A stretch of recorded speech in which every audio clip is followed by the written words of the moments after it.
Bom, sejam bem-vindos a mais uma edição do PACcast e PAC Live, nossa edição do nosso podcast e do nosso webcast, falando com grandes líderes aí da indústria de conversão, banda larga, banda estreita. Antes de tudo, eu queria fazer um disclaimer. Depois de um longo e tenebroso inverno, um silêncio de programas, o motivo é compreensível. Fiquei com Covid, uma forma um pouco mais forte, não conseguia nem perder 5 minutinhos aí conversando, mas agora já voltei em grande estilo, tendo aqui no programa o Rogério, um cliente, um amigo, um ativista do plástico, um empresário importante do nosso setor. Gostaria, inclusive, de salientar que hoje nós não estamos falando com o Rogério, presidente da ABF, Associação Brasileira da Indústria de Flexíveis, nós estamos falando com o Rogério Mani, empresário do setor. Rogério, muito obrigado pela tua presença. Eu realmente, você sabe o quanto eu sou grato, o quanto eu te admiro, nossa boa relação nesses anos todos, como cliente, como colega de profissão. Eu vou deixar você se apresentar, não acredito que exista alguém no setor que não te conheça, mas aproveita o ensejo da tua apresentação e dá uma geral na tua carreira e como é que você chegou a conduzir os negócios até a IPEMA. Bom dia a todos, bom dia, Aislan, muito obrigado pela oportunidade, te parabenizar aí pelo todo o trabalho que você vem fazendo em prol do setor de embalagens, não só flexíveis, mas em geral, pelo projeto PAC também, pelo PACcast, que é uma forma bastante interessante, digamos assim, leve, de a gente poder bater papo aqui, porque acho que é um bate-papo, né? Não é uma coisa formal. Como você mesmo falou, a gente não está falando aqui institucionalmente, a gente está falando aqui como empresários e discutindo as mesmas dores, né? Então isso é importante. Então esse espaço é bem interessante, é uma coisa diferente, né? E poxa, eu fico bastante feliz e te agradeço aí pela oportunidade. Muito bem. Esse ano aqui estou fazendo 45 anos que eu trabalho, já estou a caminho de me aposentar. Eu comecei a trabalhar no setor de plástico com 14 anos, numa indústria de plástico. Eu comecei meus negócios sozinho, praticamente, não comecei a trabalhar com família, nada. Comecei a trabalhar numa empresa que existe até hoje, a qual eu tenho um carinho especial, que é a Plastimil Fortimil, referência aí ao Ângelo Mazon e, na época, o Vicente Luiz, que, infelizmente, o ano passado veio a falecer. E foi lá que eu tive o primeiro contato trabalhando com a questão do plástico, né? E aí eu digo que, logo aos 14 anos, eu me viciei no plástico, né? Porque quem entra no plástico, ele entra nas veias e aí você fica totalmente dependente e não tem cura, né? A gente brinca aí bastante que depois que as pessoas que vêm trabalhar conosco e tal, invariavelmente continuam, porque é dinâmico, é excitante, é, de certa forma, divertido. Claro que a gente tem toda a complexidade, como qualquer indústria, mas especificamente o plástico, ele acaba entrando nas nossas veias e não sai mais.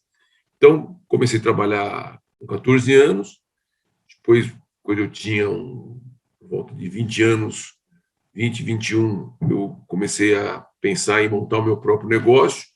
Eu sempre fui muito impaciente, não como os jovens de hoje, né? Mas naquela época lá eu também achava que eu queria algo mais, eu queria arriscar. E eu também tinha que fazer alguma coisa, eu tinha que arriscar. Ou eu arriscava ou eu ficava do jeito que eu estava. E quando você tem uma certa idade, você pode fazer isso, né? Depois de uma certa idade, que você vai casar, ter filhos, fica um pouco mais complicado. E foi aí que eu fiz. Eu procurei montar, aí eu montei minha primeira empresa, que ela tinha até um nome sugestivo, ela chamava Polo Limão, e isso até depois agora, depois de muito tempo, eu fiquei sabendo que até por uma questão na época de crédito com a Petroquímica falou assim, mas quem é Paulo Limão? Paulo Limão é a revenda do limão, né? O bairro do Limão, todos sabem, os mais experientes do setor sabem que o bairro do Limão tinha várias empresas de plástico e você tinha o revenda ali, um mercado paralelo de resinas. Então, todo mundo fala assim, se não tem na Petroquímica, vai no Polo do Limão. E, na ocasião, eu tinha um sócio e ele sugeriu, não foi nem ideia minha, foi ideia do Vicente, falou assim, vamos montar o nome de Polo Limão, né? Porque todo mundo conhece. Claro. Mal a gente sabia que depois a gente ficou penando para ter crédito na Petroquímica porque eles achavam aquilo que a gente ofensivo. Pois é. Tem algumas histórias aí também, todo esse tempo, 45 anos aí, dá para escrever um livro. Aí montamos a primeira empresa, que na realidade ela nada mais era do que uma representação comercial, e naquela ocasião, rapidamente, senão é longo, mas a gente começou a representar uma empresa que não existe mais, infelizmente, que era uma empresa de Santa Catarina, que chamava-se Pedrini Plásticos. Na época era um ícone importante, uma empresa grande, uma empresa, até na época, além do seu tempo, era uma empresa... Aliás, as empresas de Santa Catarina, principalmente do Sul, elas têm esse diferencial cultural que eu sempre admirei, e eles sempre estavam à frente, com tecnologia, com capacitação de mão de obra e tal, e começamos a representá-los e tínhamos uma parcela importante de venda aqui no estado de São Paulo, até que uma das linhas que eles produziam, eles pararam, e aí foi quando eu brinco que a gente começou a sofrer e falar assim, bom, vamos comprar uma maquininha, aquela história, né? Minha história é muito comum de brasileiro, né? E aí eu lembro que eu também fui buscar uma máquina de corte-sol da S700 no Rio Grande do Sul. Trouxe a maquininha e comecei. Eu tinha um cliente muito grande e eu fazia muito saquinho de polipropileno, saquinho de PP. E aí a gente começou, e aí comprou uma máquina, compra a segunda máquina, compra a extrusora, e aí você vai indo, né? Depois disso,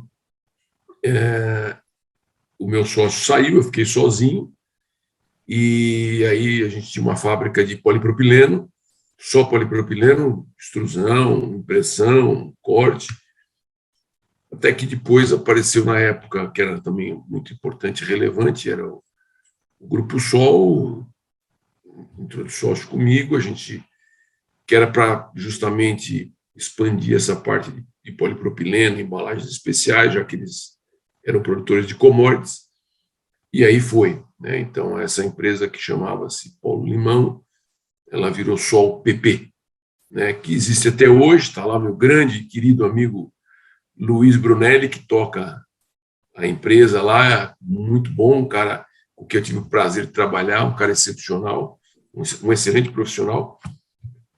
E depois tinham algumas unidades, eu acabei sendo convidado para ser o diretor comercial do grupo como um todo, foi anos importantes para o grupo na época, cresceu muito, nós éramos lá fabricantes de sacolas plásticas, cotada, tínhamos lojas, chegamos a ter 40 lojas no Brasil, até que em 2007, para encurtar, eu resolvi sair, por nenhum problema, por opção minha, do grupo, eu vendi minha participação e comprei a EPEMA. A EPEMA já existia. A EPEMA já existia. Com esse nome, inclusive. Com esse nome. A EPEMA foi fundada em 1987, portanto, ela tem 34 anos. Ela foi fundada pela Cutrale e pela Citrosuco. Então, pela família Cutrale e pela família Fischer.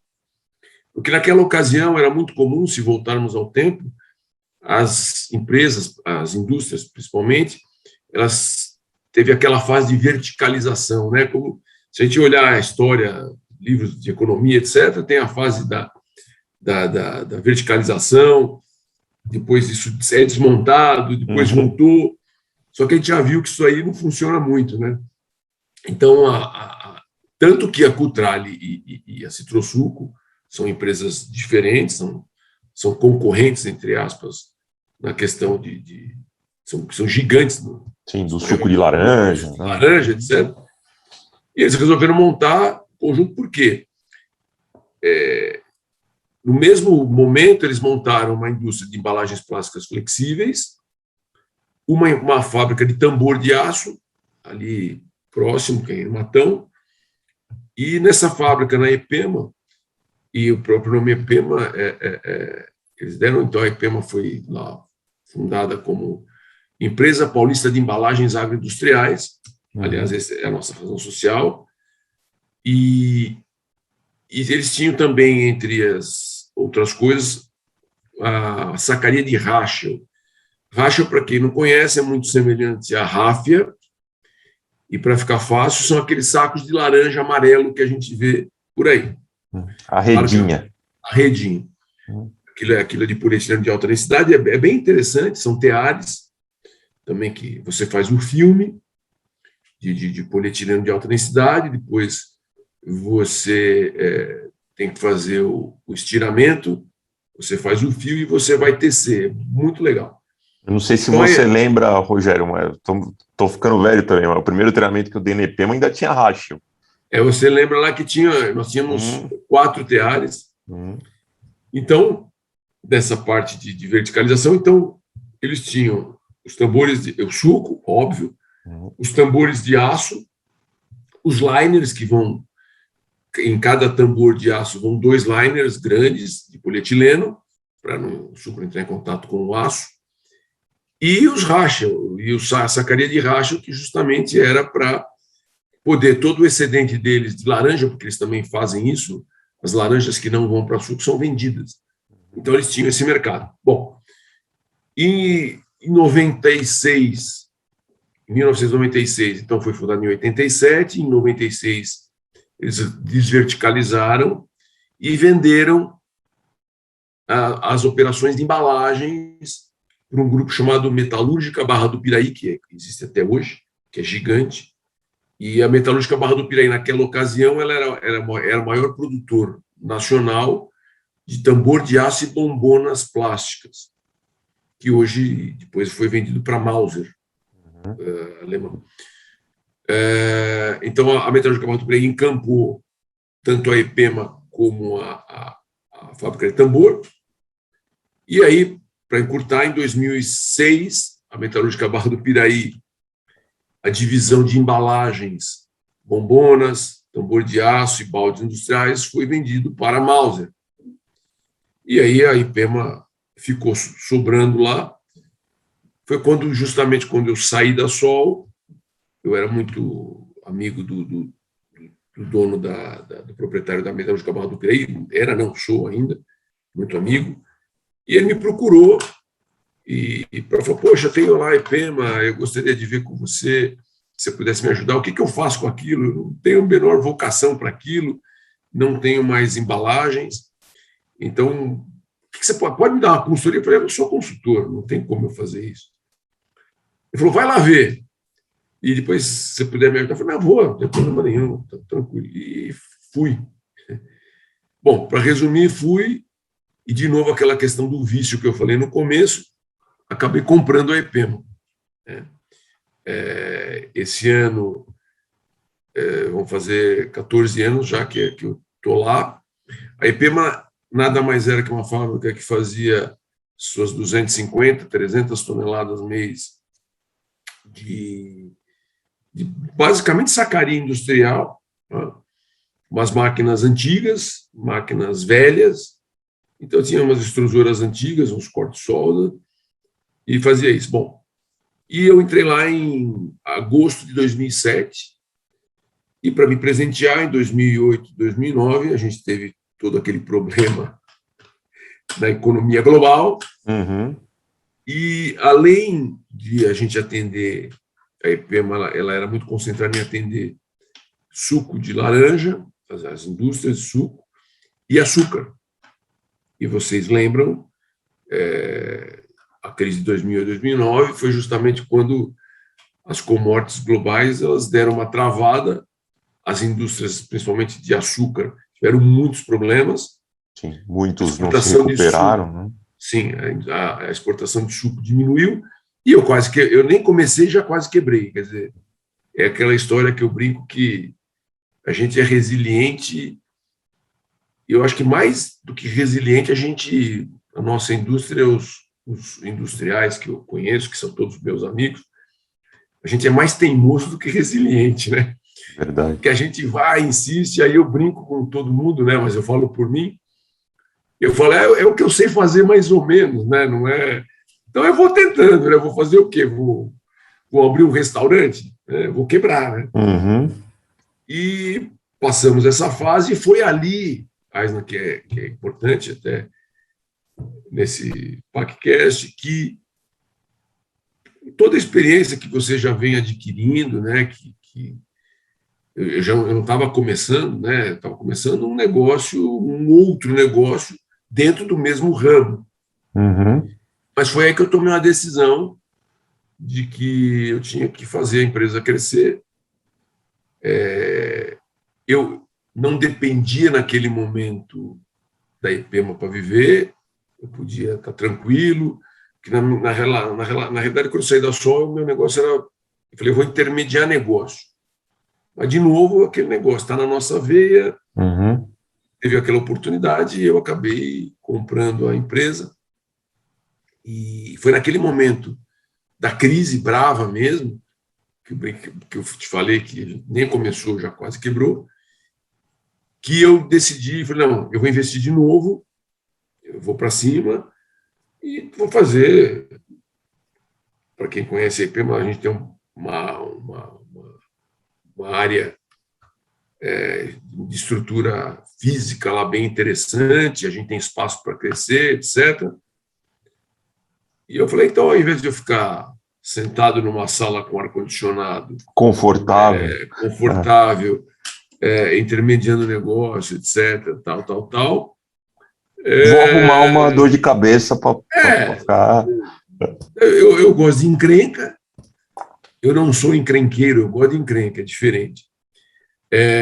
Eu gosto de encrenca, então, vamos embora. E foi aí que a gente começou, aí no peito, na raça, até então, né, porque sozinho, e aí a gente começa a trocar equipamento, comprar máquina, muda, tal, e aí também, depois, acho que em 91, 2011, 2010, 2011, eu saí do racha, eu tinha duas opções, ou eu investia, mas o investimento não era o meu negócio, era um negócio muito diferente, era um negócio completamente mais ligado a... E não era nem questões de ser ligado ao agro, mas era uma coisa mais comercial, a nível de você vender isso para varejo, etc. Pô, não é o nosso negócio, o meu negócio é indústria. Aí eu vendi a divisão de racha para a Solpac, que é Do grupo. do grupo da Sol, que é a maior fabricante de racha do Brasil. Acabei passando para eles isso e foquei nos flexíveis, né? Que, de novo, é o que eu brinco, é o que eu sei fazer mais ou menos. Aprendo todo dia. E aí a gente foi crescendo na IPEMA, as oportunidades foram chegando, a gente foi fazendo um trabalho comercial bacana, juntando um pessoal que a gente foi entendendo que podia nos ajudar, e sozinho a gente não faz nada, então todos que estão comigo lá até hoje, nós temos funcionários colaboradores, né? Que a IPEMA tem 34 anos, eu tenho colaboradores lá que estão lá há 28, então ficou, né, comigo e estão lá até hoje, e crescemos. Então a IPEMA hoje é uma empresa que você conhece bem. A gente ainda apanha, né, como tudo no nosso setor, porque a indústria de flexíveis é uma indústria extremamente complexa. Parece que é muito fácil você ter uma embalagem, seja lá qual for, pronta. Quando você olha na gôndola de um supermercado, o produto está embalado você fala, poxa, isso aqui deve ser mole para fazer, é fácil, mas é uma complexidade incrível. E quanto mais passa o tempo, quanto mais tecnologia a gente sabe que é muito mais difícil, e essa assertividade se torna cada vez mais difícil, porque a exigência por qualidade, não só dos nossos clientes, dos brand owners, mas também a nossa interna, é cada vez maior, né? Tanto que o Projeto PAC fez um trabalho, estava fazendo um trabalho conosco lá, muito bem feito, por sinal. A gente deu uma virada também em cima disso, não é propaganda não, para quem está me escutando, é porque realmente vale a pena. Ô, Rogério, aproveitar até esse gancho, dá uma dimensão do que foi esse crescimento, assim, hoje, o que é o tamanho da EP, mano? Não sei se todos têm essa percepção Isso. Do output. Nós saímos ali de 300 toneladas, 300 toneladas. Hoje nós temos uma capacidade, nós estamos fazendo por volta de 1.500 toneladas mês, de polietileno por volta de 1.200, 1.250 toneladas. Depois a gente agrega também com BOPP, PET, etc. Mudamos completamente o foco, como eu falei, investimos em estruturas novas, impressoras, né? Estamos chegando mais impressora agora. E se você me perguntar essa virada que a gente deu, nós acabamos os novos investimentos que a gente fez e tem feito, a gente tem procurado renovar no menor espaço de tempo possível, porque a tecnologia vem vindo. Então, a gente não está muito preocupado em crescer a nível de volume. A gente está preocupado mais em situar naquele mercado que a gente considera importante, aquilo que ainda a gente entende que é rentável. E aí também eu tive a sorte e o privilégio, né, que a gente comenta muito, não sei se nós vamos até entrar lá na frente da nossa conversa, de ter o Alan comigo. Ter um sucessor que é o meu altura. sucessor. Eu brinco que hoje ele é meu chefe, né? e ele está comigo já há 4 anos. Se formou, eu tenho 2 filhos. O Alan se formou, trabalhou fora, aprendeu ali, tomou pancada fora, trabalhou em banco, trabalhou em asset, trabalhou em multinacional e veio com uma bagagem interessante. E tem conduzido junto comigo os negócios. Isso me conforta de poder continuar, porque é muito complicado você, como eu falei, estou muito tempo no setor, e a pegada é diferente, né? Eu acho que a gente tem que abrir espaço, tem que abrir caminho para os jovens, e não só eu tive o privilégio, mas a gente está vendo que muitas empresas, e você tem acompanhado isso, eu não vou citar nomes aqui de empresas para não ser indelicado, e para não esquecer de todas, mas tem uns jovens assumindo os negócios muito interessante. Eles são muito mais preparados do que a gente, né? Eu falo por mim, né? Mas eu acho que a maioria. E eles estão no momento deles e dessa nova geração que eles conseguem se entender melhor, né? Porque eu tenho algumas dificuldades de entender, às vezes, a pegada dos jovens. Eu acho muito interessante essa pegada de energia que eles têm, de pensamento, raciocínio lógico e rápido, porque eles foram mais preparados, né? Se você pegar a história do nosso setor, a gente sabe como é que funciona, a gente veio, como foi o meu caso, a gente veio na batida ali, no tentativa e erro. Na raça. E essa geração que está chegando, ela vem muito bem preparada. E nós tivemos um hiato muito grande aí, que por um longo período não tinha uma visibilidade de sucessão como a gente está tendo agora. Porque normalmente as empresas cresceram, o empresário a família está montada, bem sucedida, os filhos estão estudando, então virou médico, outro virou dentista, outro virou engenheiro, mas trabalha em outra companhia, outro foi morar fora do país. E quando o pessoal olhava para a indústria de plástico, falava, pô, não quero isso aí não é para mim e tal. E agora voltou a ter um interesse. E do que eu sei, e conversando com os nossos amigos do setor, até agora eu não vi nenhum desses jovens que estão lá por imposição do pai. Isso é fantástico. O meu caso também foi o momento que o Alain ele falou, pai, estou vendo que você está super correndo, atarefado, pô, deixa eu te ajudar. Aí eu, né, yes. Uhum. Tudo que eu um dia quis ouvir, está lá comigo. Então é um caminho natural. E aí é por isso que eu acredito que a nossa indústria de plástico, em geral, não só flexível, obviamente, ela vai dar um salto qualitativo espetacular. Vocês podem me cobrar isso daqui 10 anos, porque eu falo por efeito dessa geração nova. Com carinho, que eu chamo de molecada, mas molecada com carinho, né?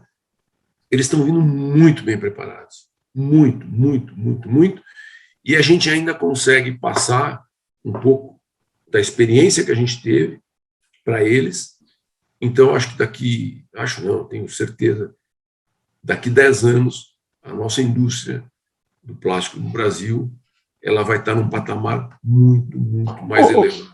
Rogério, eu vou até pegar esse gancho, uma curiosidade que eu tenho, na tua visão, esse lance do muito bem preparada, se você pudesse resumir uma qualidade que você vê nessa molecada que você não encontrava na tua geração e o que você vê que talvez ainda falte, e é isso que é o papel teu e dos outros Rogérios em entregar isso para eles. O que você vê que são as grandes diferenças? Assim, por um lado, quando eu comecei, eu não tinha esse preparo que a maioria da molecada está tendo disso. Mas, por outro lado, eu vejo que está faltando ainda esse atributo aqui, que isso faz parte da minha geração, e eu estou tentando passar isso para o Alain, e imagino que os outros empresários também estejam vendo esse tipo de coisa nos seus sucessores. Qual que é a grande diferença aí, né, geracional? Eu acho que não tem uma só, né? Primeiro que eu acho que eles têm uma capacidade de gestão muito mais ativa, eles conseguem usar a ferramenta da tecnologia da informação como ninguém. Eu tenho dificuldade de usar, acho que o pessoal da minha geração tem mais dificuldade, então a gente faz, mas demora. Eles fazem em um segundo. A administração do tempo deles é diferente. Eles conseguem formar equipes de trabalho com muito mais racionalidade. Eles têm a paixão do negócio, mas eles não fazem a gestão com paixão, eles fazem a gestão com razão total. Eu acho que isso é o diferencial total. E foco no resultado. É impressionante, falo em causa própria, mas vejo que os outros, conversando com os outros amigos, também é assim. Então, aquela questão romântica, tudo que a gente tem aí, eles não têm, que eu acho excelente. De novo, eles têm a paixão pelo negócio deles, pelo negócio da família, só que eles sabem que hoje que eles podem e devem fazer com que o negócio continue crescendo, prosperando, mas de uma forma atual. E aí vem também, Aislan, que enriquece muito, eu sempre disse o seguinte, que a teoria e a prática, né, quando você coloca ali em xeque, principalmente e exclusivamente no Brasil, não funciona direito, né? Mas eles vêm com essa bagagem, eles vêm muito bem preparados na questão de aprendizado teórico, né? Hoje, quase toda essa molecada, esses jovens, falam mais de um idioma, essa comunicação externa é muito mais fácil, coisa que a nossa geração não teve isso. A nossa geração, ela tinha uma opção, trabalhar ou trabalhar. Estudar quando dava. né? Uhum. Eu não estou generalizando, obviamente, nós temos figuras importantíssimas no setor, ícones no setor, que são Super mestres, bem, etc., super super bem formados. formados, então, mas a sua grande maioria foi assim, que é excepcional a carreira e a jornada do pessoal da indústria, que mesmo não tendo um banco acadêmico a seu favor, construiu, né? Uhum. Então, eles chegam no momento que já tem uma base construída e, à frente, aí sim, usar o que eles aprenderam, essa teoria, um pouco de experiência que a gente ainda possa passar para eles, e esse pragmatismo deles, eu vejo como a maior virtude deles. Uhum. E por isso que eu digo, de novo, afirmo, a indústria do plástico, daqui a uns 10 anos, ela será muito diferente positivamente. E falta alguma coisa ainda ou assim já está? Eu falei assim, legal, você focou em todas as grandes competências que vão favorecer o futuro com essa nova geração, mas na tua experiência até agora, a IPEMA, o que você vê que ainda precisa construir ou precisa despertar nessa nova geração para eles enfrentarem, vamos dizer assim, esse jogo tão pesado que é a nossa indústria, com toda essa complexidade, com toda essa cadeia logística difícil? Tem alguma coisa que ainda precisa trabalhar?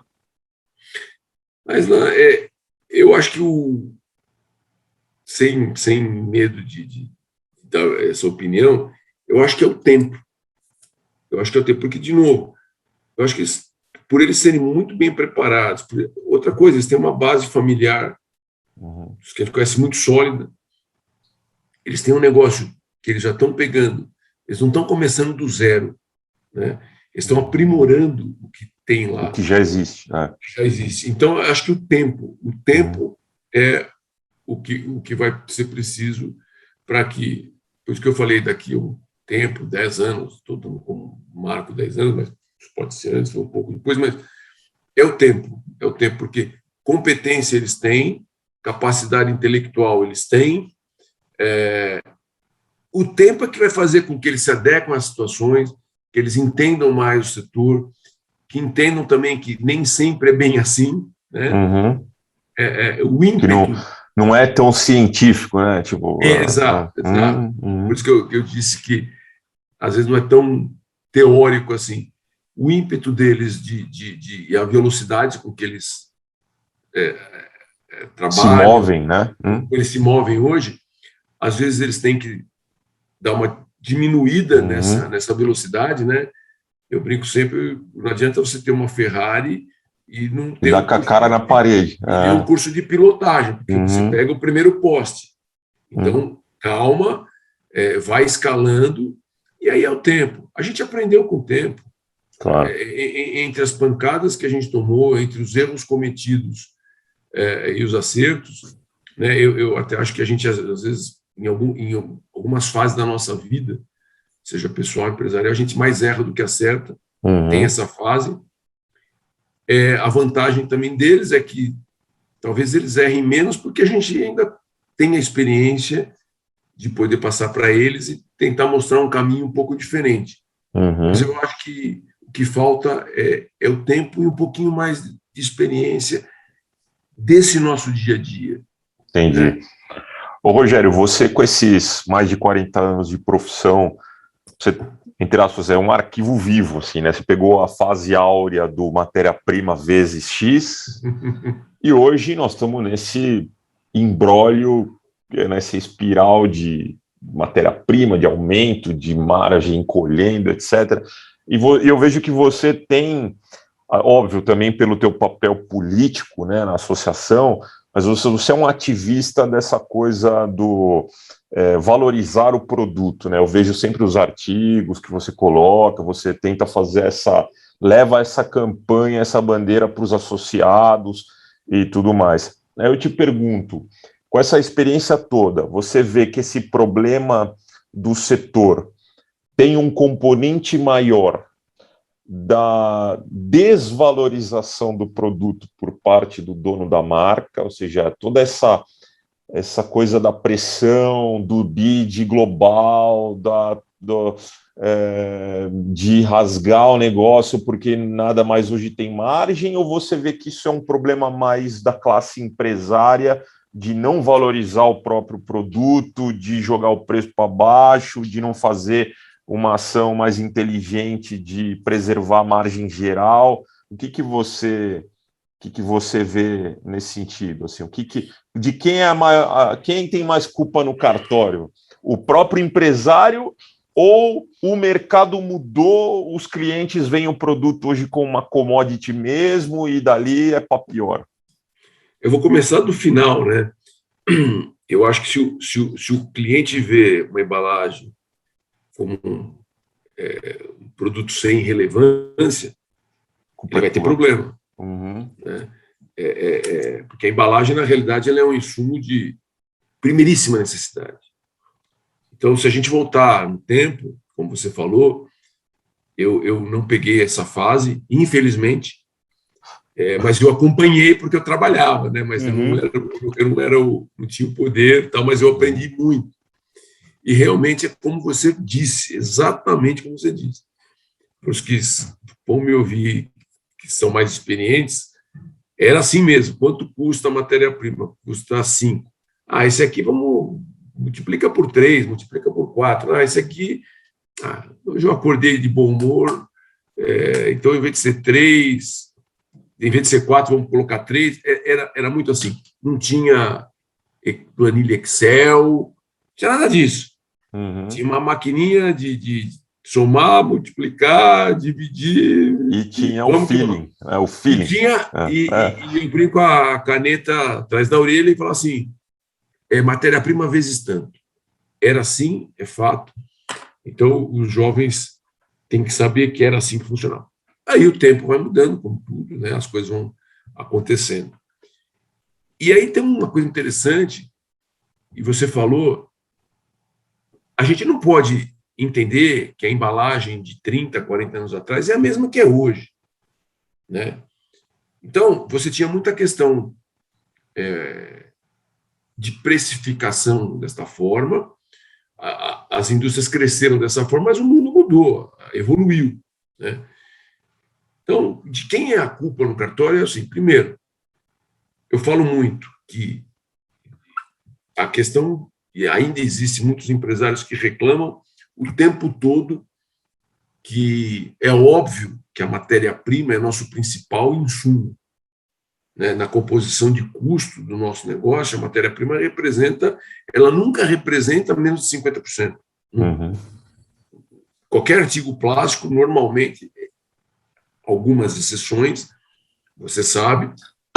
No 50, 60, 65. Então, pois é, no caso dos flexíveis, eu te diria que a média é 60%. Uhum. Né? Quando você puxa para os flexíveis commodities, ela chega a 80%. Uhum. Então, quer dizer, nada mais é do que nós estamos vendendo matéria-prima de outra forma. Né? Nós transformamos aquele grãozinho num filme stretch, por exemplo, e estamos entregando bobina. Mas nada mais é do que você está vendendo polietileno ou polipropileno. Muito bem. Então, o custo de matéria-prima é elevado. Mas ainda tem alguns empresários ou que tem uma cabeça ainda que diz o seguinte: meu problema é matéria-prima, que a matéria-prima é cara. Não, a matéria-prima ela é cara, óbvio. Não é que ela é cara, é que ela impacta, tem um percentual muito grande na nossa composição de custo. É o produto. É o produto, é uma natureza do produto, não tem o que fazer. Aí como você falou, que você já me ouviu falar, e eu falo e repito, e vou morrer falando isso. Se nós, produtores de embalagem, não valorizarmos aquilo que a gente faz, quem vai valorizar? Uhum. Então, eu acho que começa por nós temos que valorizar aquilo que a gente faz, porque quando você olha para dentro das nossas fábricas, você olha e fala assim, quanto que tem de investimento aqui monetário, quanto que tem de capital intelectual, quanto que tem aqui de força de trabalho, etc, etc. Quanto vale isso? Quanto vale uma empresa? Né?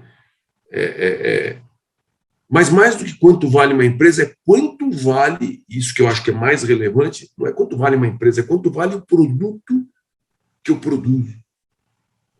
Ok, você tem mercado, oferta e demanda, claro.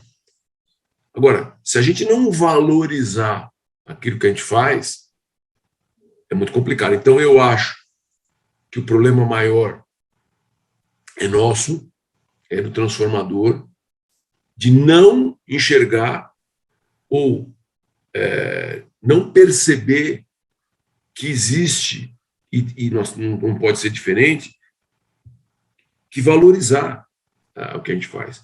Até porque, você comentou do brand owner ou do usuário de embalagem, de não valorizar, eu sou muito franco, e não é só o plástico, é qualquer embalagem. Sem embalagem não existe produto. Uhum. Para mim, embalagem, e de novo aqui, nosso negócio é plástico, mas pode ser plástico, papel. Vidro, lata, seja qual for. Você pode ter o melhor produto, você pode ter o melhor chocolate do planeta, se você não tiver embalagem... Vai ficar segurando o chocolate, é isso aí.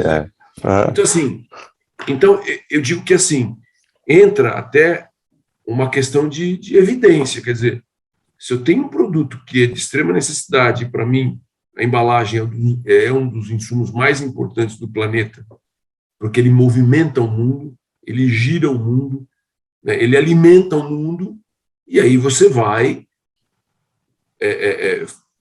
trabalhar em cima de um projeto, de uma venda, para depois você, na hora de negociar, você não informar o seu cliente, porque o cliente ele sabe disso, porque eu digo que o pessoal de suprimentos, de compras de embalagem, acho que é o pior cargo que pode existir, o cara que compra embalagem. Porque simplesmente pode faltar o produto A, B, C do cara, se vira, ele vai ali faltou açúcar, ele vai no supermercado, compra um monte de pacote, faltou embalagem, meu amigo. Ele tem problema e ele vai para a rua. Né? Porque ou ele não comprou direito, ou enfim. Estou exagerando. Então, é só para mostrar da importância que é uma embalagem. Claro. Então, fora todo o investimento que eu falei, etc, etc, na hora de a gente entregar, a gente entrega a preço de banana, a gente não valoriza aquilo que a gente faz. Então, a gente tem que ter um pouco mais de consciência, porque o nosso cliente tem consciência, sim. Ele tem, e outra também, se nós evoluímos, os nossos clientes evoluíram muito mais. Também evoluíram. Né? Quando você pega as grandes companhias, os grandes brand owners, hoje os caras conhecem o que estão comprando, os caras entendem de embalagem, os caras entendem de grafismo, entendem de pré-impressão. E aí você vai lá e mais ou menos assim, quanto você quer pagar, hein? Fala aí que eu faço. Está errado. A gente tem que valorizar aquilo que a gente faz, seja qualquer embalagem. Então, de novo, eu acho que é um trabalho que tem que ter consciência, e partir da consciência do transformador primeiro. Porque o consumidor de embalagem, ele está lá, ele sabe que ele precisa, e nós temos um exemplo agora, que infelizmente, em função da pandemia, todo aquele problema que os caras, os clientes, né, desesperados, porque não pode ficar sem embalagem. Gerou uma assimetria, justamente pelo desespero, lógico. Então, aí a gente volta para trás, talvez foi o momento que mais todo mundo entendeu a importância.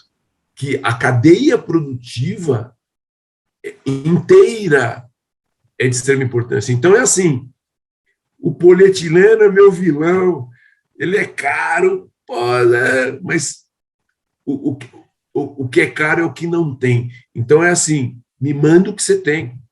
Me manda o que você tem. Então, nós vimos isso agora, há meses atrás, de que a corrida por tudo, obviamente, mas, de novo, com todo aquele esforço, vamos dizer que você tinha o polietileno, que você tinha tudo, os nossos clientes tinham lá um produto e, eventualmente, não tinha embalagem. Como é que faz? Uhum. Então, nós temos um baita produto. Nós temos um produto, assim, excepcional, que é, principalmente, a nossa embalagem é a que conversa com o consumidor, é a que está lá na ponta. Uhum. Então, mais do que o produto, é a embalagem. Então, até aproveitando o espaço, senhores transformadores de embalagem, valorizem o seu negócio, porque o nosso cliente sabe quanto vale. Uhum. Legal. Rogério, e aí vou colocar você agora e um pouco num assunto um pouco espinhoso, mas, por exemplo, hoje você era um cara de 300 toneladas, eu sou um cara de 1.500 toneladas, onde um produto que tem 60% do negócio é matéria-prima, mesmo face a um setor monopolizado, oligopolizado de resina, você tem uma certa energia, vamos dizer assim, uma massa crítica para poder discutir com uma Braskem, para poder montar uma estratégia vencedora. Mas e o cara hoje de 300 toneladas? Esse cara é um cara que consegue sobreviver? Ou vamos dizer assim, o que resta para esse cara é jogar o preço para baixo e, pelo amor de Deus, eu faço qualquer negócio? Entendeu? Assim, qual a tua visão? Porque eu imagino que quando a matéria-prima era vezes X, um cara de 300 toneladas estava tranquilo. Agora, hoje, um cara de 300 toneladas com essa representatividade resina, com uma petroquímica que representa não sei quantos por cento, mas é um mercado, um setor oligopolizado, né?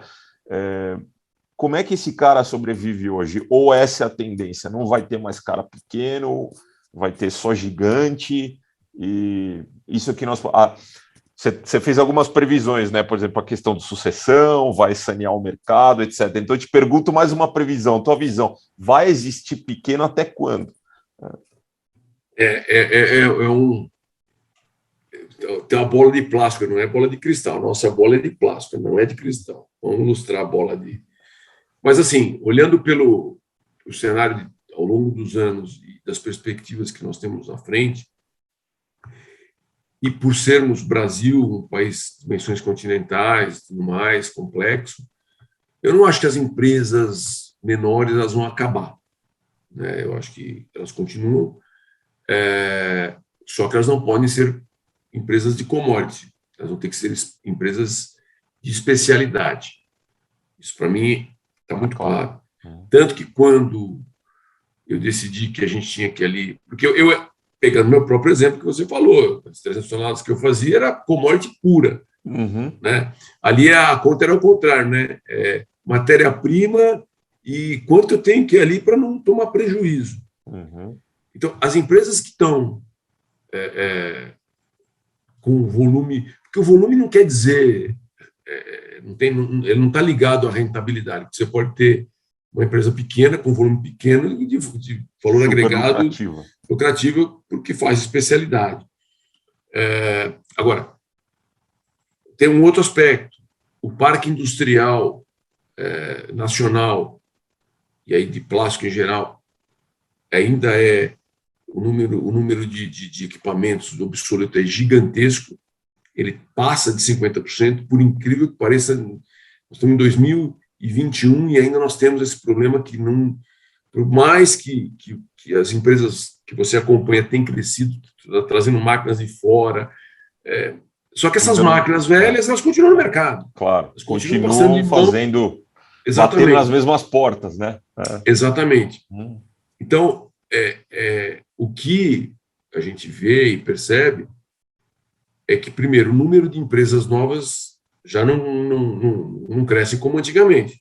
Antigamente, todo dia, empresa nova, abriu ali. Hoje não. Hoje não tem mais, faz um bom tempo que... Hoje só abre CNPJ, dá mesmo. Exato. Hoje você tem as questões aí de engenharia fiscal, legal, né? Isso é legal, e tem as outras que a gente sabe que nisso não dura, não vai durar, porque a tendência é que a coisa flua de uma forma diferente.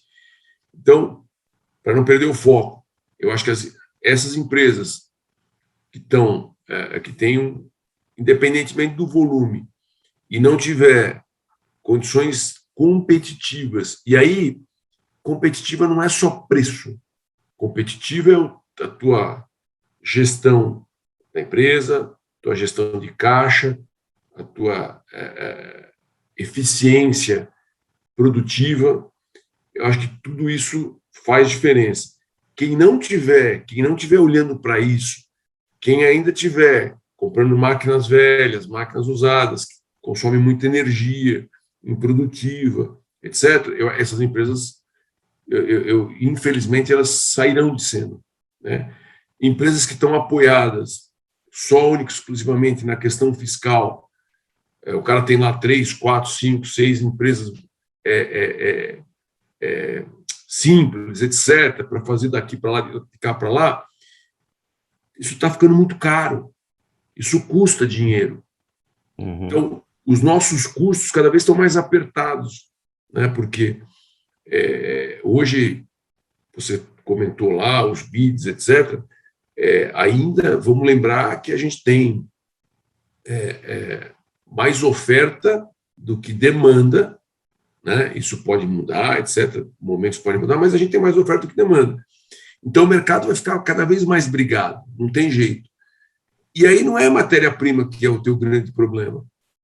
Que não adianta eu ter primeiro que eu acho que a diferenciação de preço das matérias-primas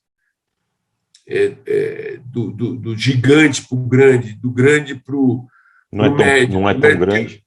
Não, ela tem que ter, mas não é tão colossal. Não é uma coisa que você fala assim, não. Né? Senão ficaria diferente o negócio aí, você não precisaria fazer conta, você vai atrás de matéria-prima e a matéria-prima resolve o seu problema, a matéria-prima não resolve o seu problema, a matéria-prima te ajuda. Então, eu acho que as empresas grandes vão ficar cada vez maiores, sendo bem agora pragmático, as grandes vão ficar cada vez maiores. Pequena de nicho. A pequena de nicho.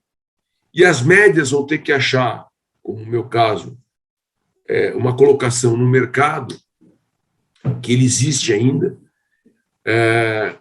trabalhando um pouco com as empresas, com os nossos clientes grandes, que você tem mais agilidade, que você tem um atendimento mais rápido, melhor.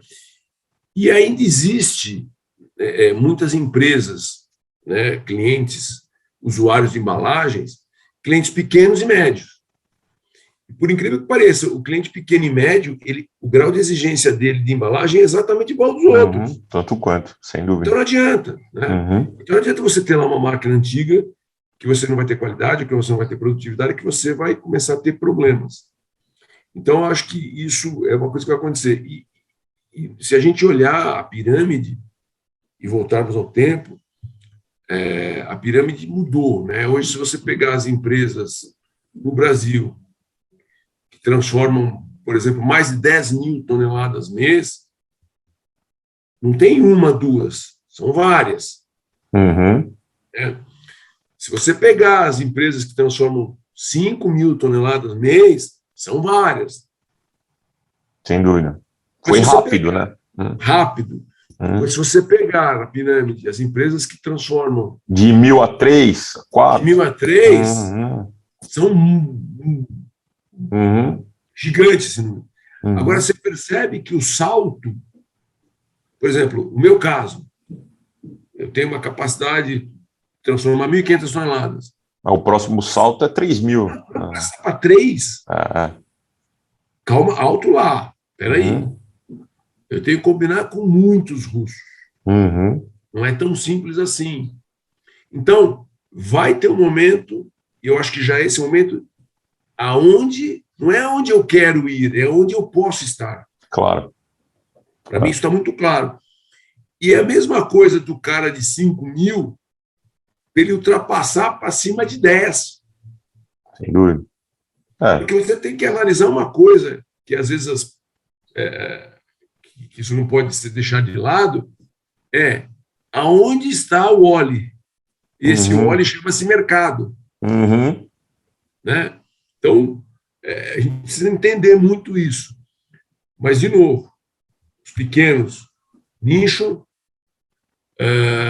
os médios, como eu te falei, trabalhar, né, nessa questão de atendimento, existe clientes ainda que você consegue orbitar nessa faixa, e os grandes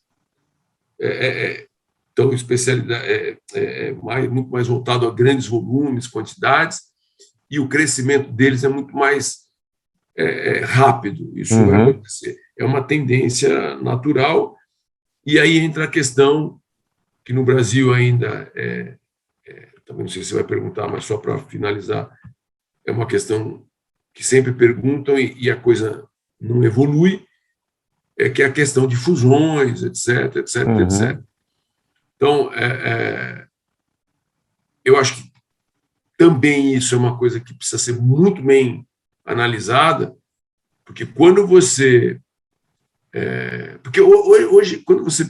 Minha modesta opinião, no nosso setor, olhando não na pirâmide lá em cima, olhando no meio, no middle market, aqui nos menores,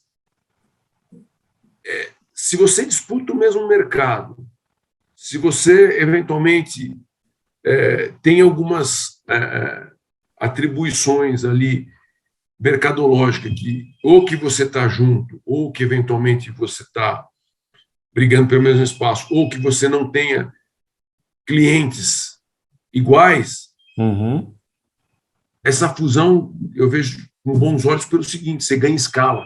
Claro. Principalmente a nível de custo. Aí você pegar, e é o que você falou, né? Você tem lá os caras lá, não são muitos, também não são tão poucos quanto eram lá os caras de 10 mil para cima, mas você pegar 2 caras de 5 numa fusão rapidinho, você já é top player, né? Então você acaba gerando uma quantidade de potenciais empresas a adquirir muito boa, né? Exatamente. Porque hoje, quando você tem essa sinergia para você, ou você compra alguém, ou você talvez seja o caminho mais rápido para você crescer, mas para você que também compra alguém, precisa entender qual é o mercado, claro, o que ele tem, etc. Agora, quando a gente fala um pouco de fusão, é mais pela questão de como eu vou ter um ganho no meu custo. Claro. Né? No meu custo operacional, nas minhas sinergias.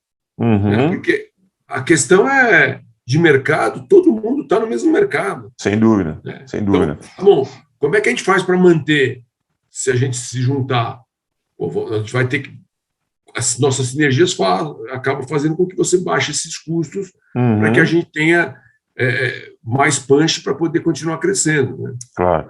Ô, Rogério, quando a gente entrevistou o Sérgio da SR,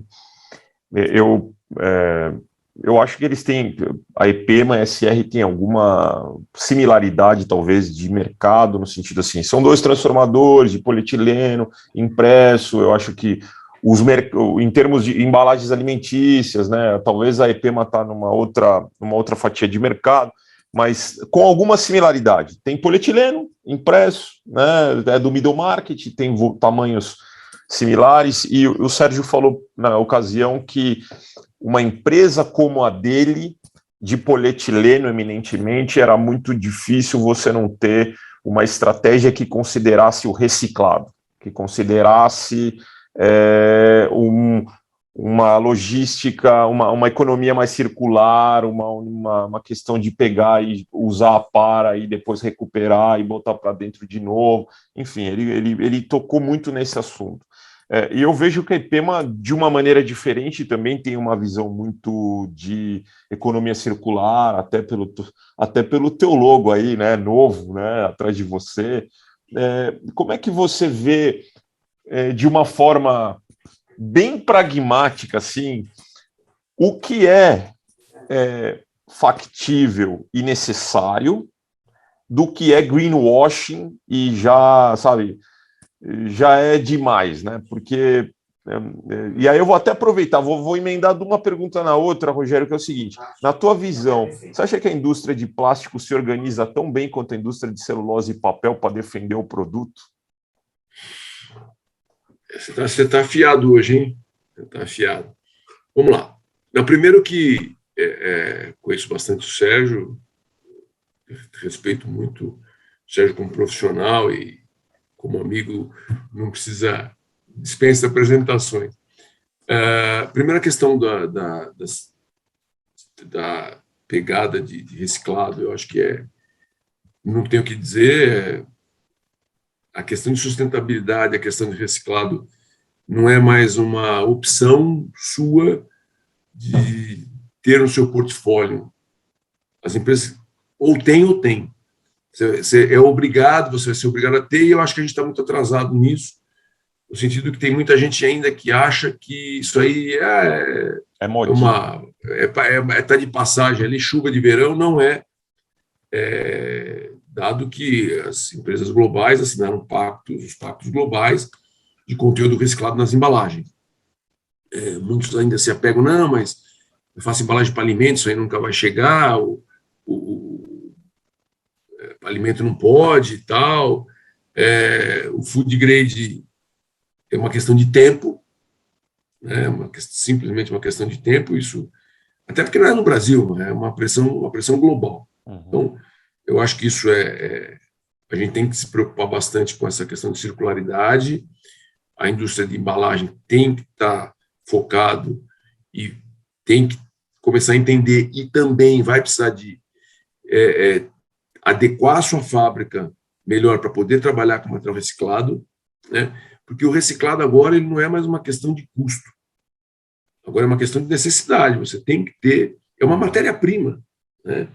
E não é mais aquela questão de o que era reciclado, ele é mais barato. Não. Pelo contrário. Muito provavelmente, eu tenho falado isso constantemente, o reciclado, até por uma questão de oferta, ele vai custar mais caro que o virgem. Ponto. Até porque o custo de você trabalhar com um material reciclado ele é muito mais caro, ele é muito maior. Você tem uma série de coisas aí que envolvem processabilidade, manutenção de equipamento, uma rosca que dura X tempo, com material virgem dura 50 de X. Então, né? Então, esse é um ponto de atenção muito grande que a gente vem falando, que as empresas vão ter que olhar com muito carinho. E aí, voltando um pouquinho só, Aislan, na questão do que a gente falou da pirâmide, pequenos, médios, grandes, é uma baita de uma oportunidade para os pequenos. De diferenciação. Tá? É uma baita oportunidade também, né? Então, cria-se um novo momento, cria-se uma nova expectativa e oportunidade de mercado que, para essas empresas menores, elas podem estar inseridas nisso. É bem interessante isso. E talvez eles tenham até um pouco mais de facilidade e agilidade para trabalhar. Uhum. Algumas já fazem, né? Então, isso. Aí você me perguntou da questão da mobilização. Do setor. Né? Bom, isso a gente criou no setor aí, plástico, a rede não é mais rede de cooperação, a gente mudou para a rede da circularidade dos plásticos.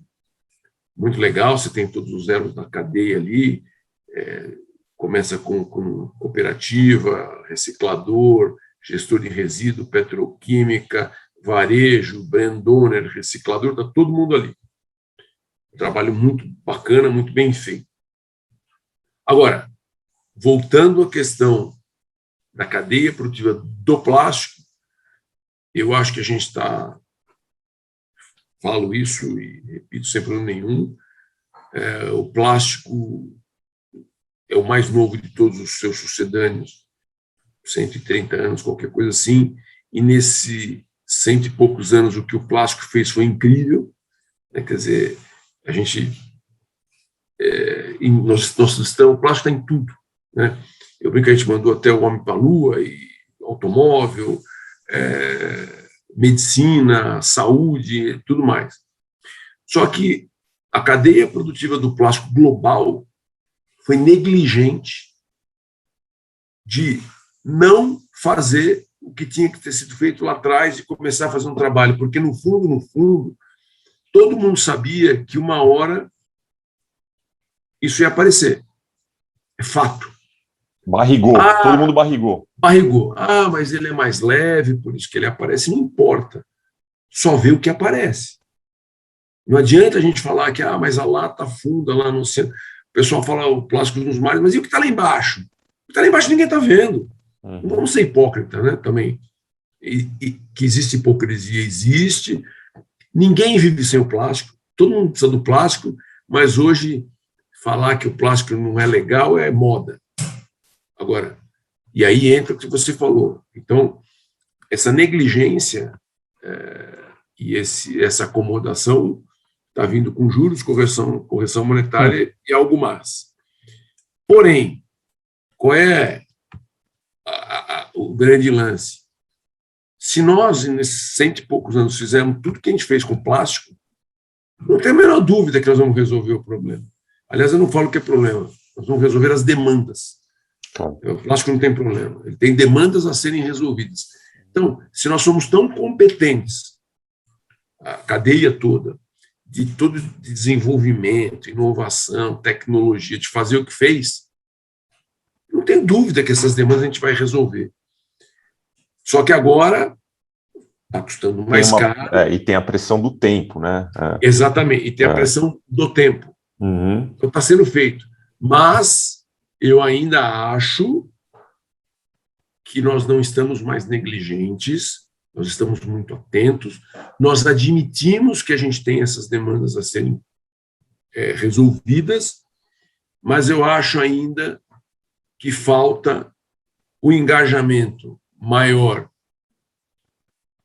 da indústria de transformação, sim, isso está mais engajados e atento a isso, porque é o nosso negócio, é o nosso negócio, e como organização de cadeia produtiva, a gente precisa estar mais junto, a gente precisa estar mais próximo e a gente precisa fazer as coisas em conjunto, porque eu não acredito mais no mundo sem cooperação.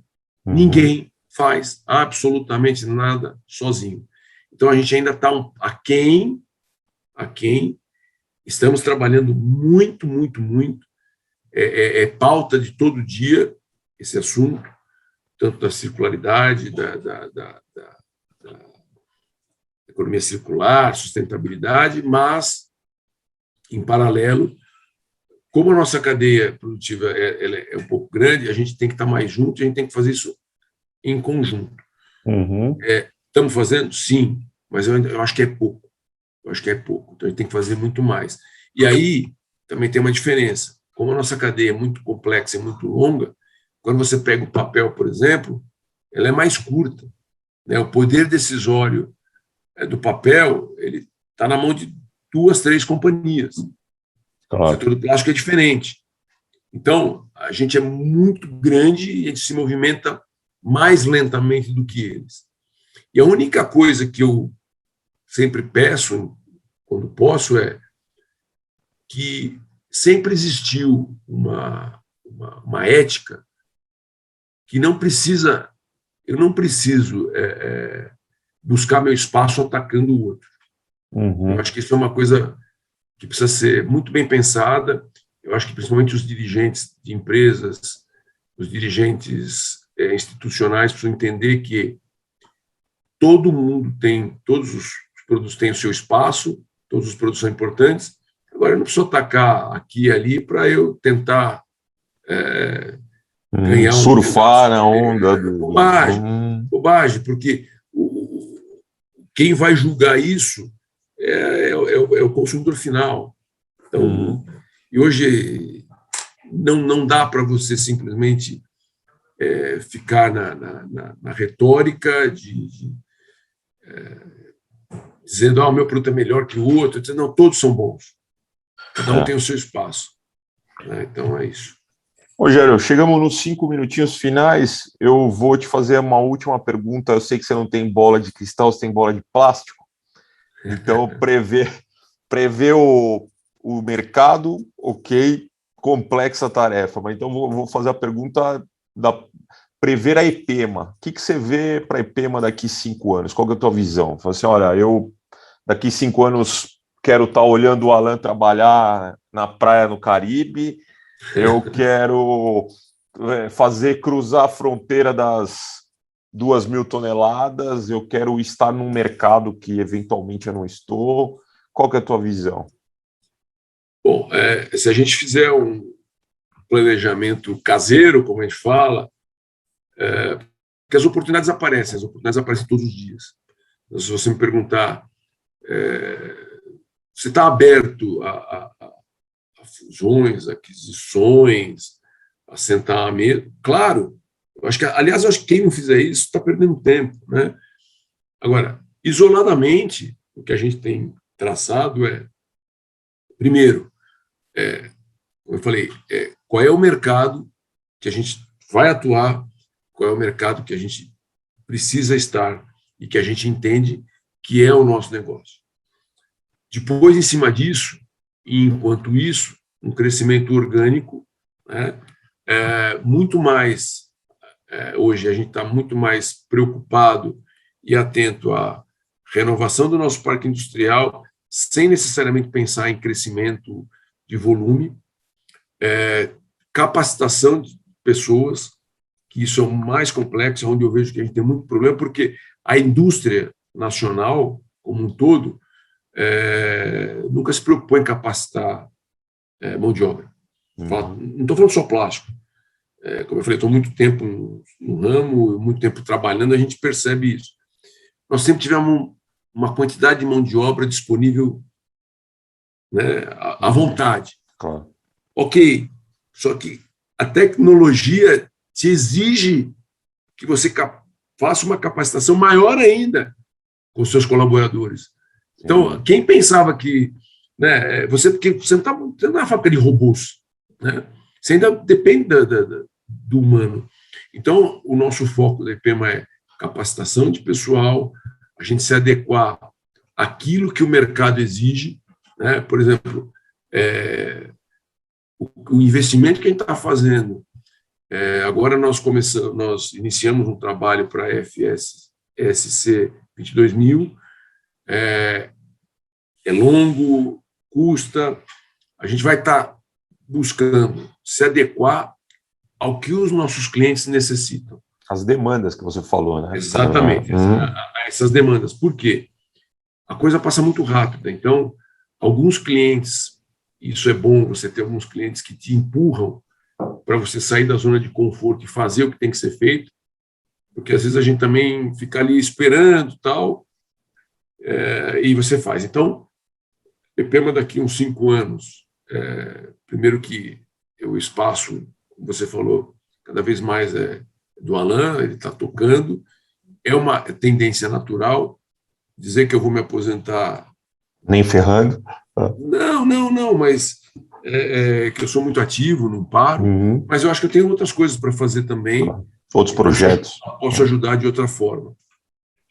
Mas a EPEMA, a nível de crescimento, a gente vai continuar crescendo nas taxas que a gente vem crescendo nos últimos anos, a gente vai continuar, que não deixa de ser um crescimento orgânico.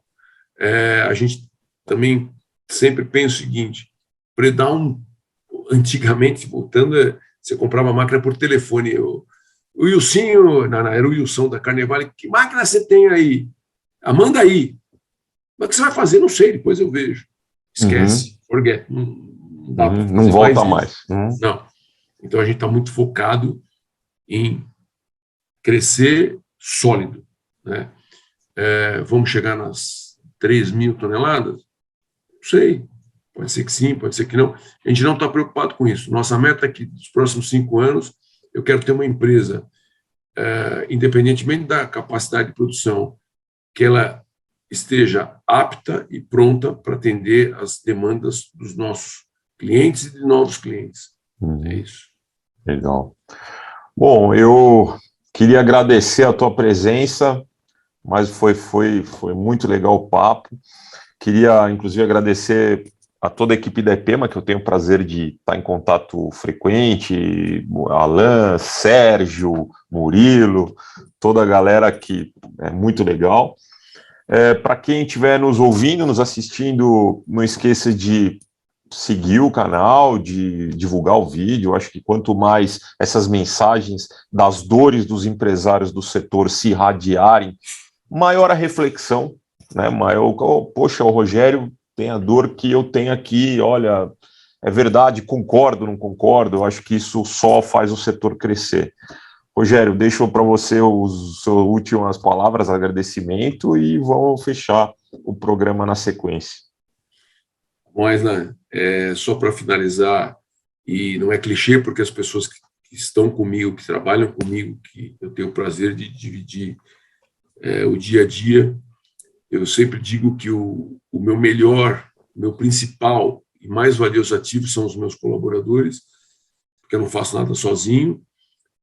Como eu disse, hoje eu tenho o privilégio de ter o Alan comigo, que está fazendo um trabalho excepcional, moleque que ouve, a gente tem umas brigas de vez em quando, que isso é normal, choque de gerações, mas se eu não tivesse a estrutura que eu tenho por trás dos colaboradores, nada seria possível. Então, mais do que máquinas, ainda o material humano, para mim, é o fundamental. E, de novo, não é clichê, quem está comigo sabe que eu penso assim, e essa é a minha conduta. E conclamar aí os nossos transformadores para que não desistam, independentemente das adversidades, que a gente continue firme. Eu acredito muito nesse nosso Brasil, independentemente de qualquer coisa. Eu acho que ainda, como a gente sempre fala, o país do futuro, o futuro já chegou. A gente só precisa saber se adequar a trabalhar de uma forma ainda que não ajuda muito a estrutura do país, com todos os problemas que a gente tem, mas se a gente olhar a indústria de plástico há 30 anos atrás e olhar agora, a gente cresceu muito. É inimaginável a gente estar no patamar que estamos hoje. Então, por isso que eu falo, independentemente de não tenham medo, continuem investindo com cautela, sempre, né, com muita cautela, com muita responsabilidade, mas se preparem para o que vem pela frente. Que eu não acho que é ruim, não. Eu acho que é um desafio importante. Tá? Então, e agradecer, Aislan, toda a equipe do Projeto PAC, aos teus profissionais também, que sempre nos atendem muito bem, com extrema capacidade técnica, com capacidade organizacional, e a você que tem feito também, e quero deixar essa mensagem aqui para todos, o trabalho que o Projeto PAC vem fazendo, não só na área de consultoria, mas na área de informação, na área dos periódicos que vocês fazem, do PACcast agora, que é um,